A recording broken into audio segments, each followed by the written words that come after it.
अखाड़ा के लाठी ढूढ़िए में हूर दे हो, अखाड़ा के लाठी ढूढ़िए में हूर दे हो, अखाड़ा के लाठी ढूढ़िए में हूर दे हो।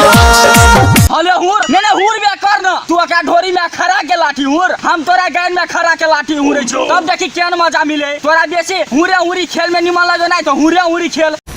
हेलो जी, नमस्ते, नमस्कार, good morning, good afternoon, good evening सकले साहब के साहब की टाइम फिर सबने सबके समक्ष लेके आए छो मैथिली रोस्ट वीडियो। और रोस्ट वीडियो में हम सब रोस्ट कर जा रहल छी भोजपुरी सिंगर लक्की राजा के। तो प्लीज अपने सभी रोस्ट वीडियो शुरू से लेकर अंत तक देख देबे और शुरू से लेकर अंत तक देखला के बाद में वीडियो को लाइक कर देबे, शेयर कर देबे, वीडियो के नीचे में जाकर कमेंट कर देबे, चैनल को सब्सक्राइब नहीं किया तो चैनल को सब्सक्राइब करके बेल आइकन के दबा कर देबे। तो ये वीडियो शुरू से पहले अपने सबको एगो बात बता दे कि ये वीडियो सिर्फ और सिर्फ मजाक के लिए बनावल जाय छै, तो अपने सभी वीडियो को सीरियसली नहीं लेबे। तो चलो आके वीडियो शुरू करै छी।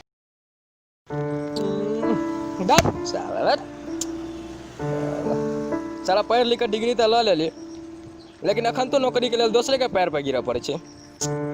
सोच ली कि अपने कुछ बिजनेस स्टार्ट कर दिए, लेकिन वो में कोई साथ नहीं दे रहा है। सेम प्रॉब्लम यार, कला हमरो अंदर कुट कुट के भरल छे, लेकिन ओई कला के बाहर निकाले के लिए कोई साथे नहीं दे रहल छे।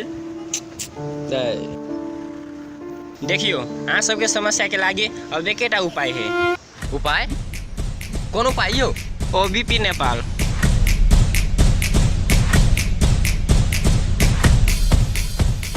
सारा धन रखले बारे चोलिया में कस के, सारा धन रखले बारे चोलिए में कस के, चोलिए में कस के।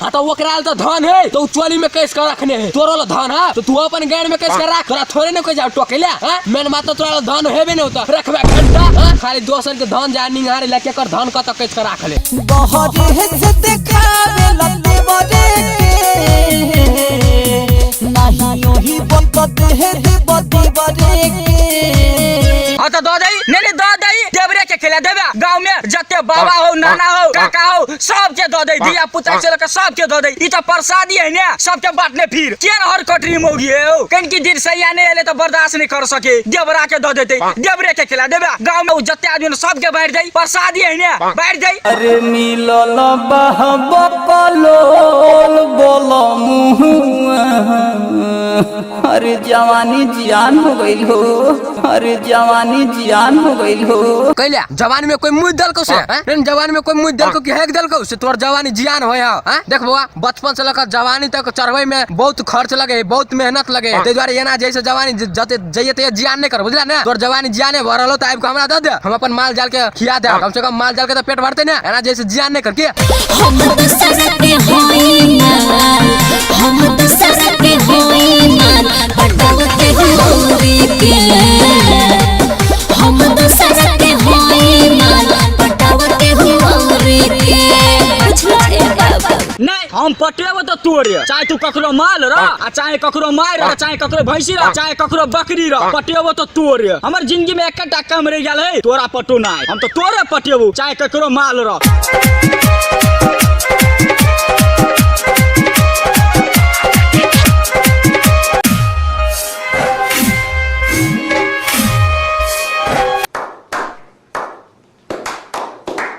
साला हम तो बूढ़े पुरान के मुंह से सुनने रहिए कि दुनिया बदल गेले, मगर हमरा कभी विश्वास नहीं हो छल। लेकिन जब हम ये सीन देखली तो हमरा विश्वास हो गया कि दुनिया सच्चो के बदल गेले की, और यत्ते बदल गेले कि देखो अब छोरे पर छोरी छड़प के छोड़ा के गाभिन कर रहले, ओते दुनिया बदल गेले कि अब छोड़ा के गाभिन हुआ पड़े कहा ना।